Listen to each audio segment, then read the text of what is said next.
রাহুল, রাহুল। মেম সাহেব, আপনি? হ্যাঁ, আমি জানতে চাচ্ছি তুমি কাকে বলে চাকরি ছেড়ে চলে এসেছো? যিনি চাকরি দিয়েছিলেন তাকে বলেই চাকরি ছেড়ে চলে এসেছি। হ্যাঁ, কিন্তু চাকরি ছাড়ার তো একটা নিয়ম আছে।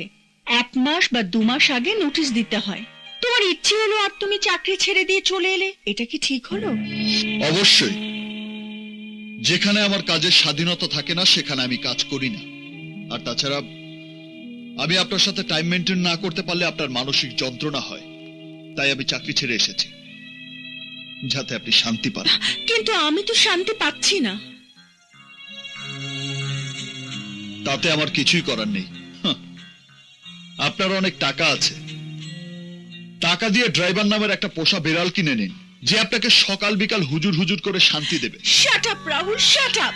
আমি তো অন্য কোনো ড্রাইভারকে চাইছি না, আমি তোমাকে চাইছি। আমি অলরেডি ট্যাক্সি ক্যাব চালাবার ডিসিশন নিয়ে নিয়েছি। স্বাধীনভাবে চলতে পারবো। কথায় কথায় কারো রক্ত চক্ষু দেখতে হবে না। কিন্তু আমি যে বাবাকে কথা দিয়ে এসেছি, আমি তোমাকে ফিরিয়ে নিয়ে যাবই। কোন অধিকারে? ভালোবাসার অধিকারী। ভাইয়া, এইবার তুই মরেছিস। শোনো হনেওয়ালি ভাবি, আমি ভাইয়ার আদরের বোন রিয়া। তোমার অধিকারটা দারুণ শক্ত। তুমি বসে, আমি মিষ্টি আনি। রিয়া, ঠাট্টা করিস না।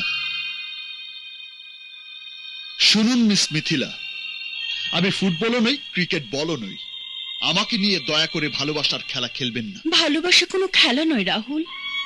ভালোবাসা স্বর্গীয়, পবিত্র।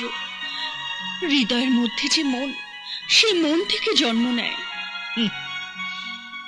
গরিবের জন্য বড় লোকের মনে ভালোবাসার জন্ম হয় না, নিষ্ঠুর খেলার জন্ম হয়। দয়া করে এই খেলা বন্ধ করুন এবং চলে যান এখান থেকে। না, আমি তোমার ভালোবাসা না পেলে এখান থেকে যাব না। কিন্তু আপনার জন্য আমার কোনো ভালোবাসা নেই।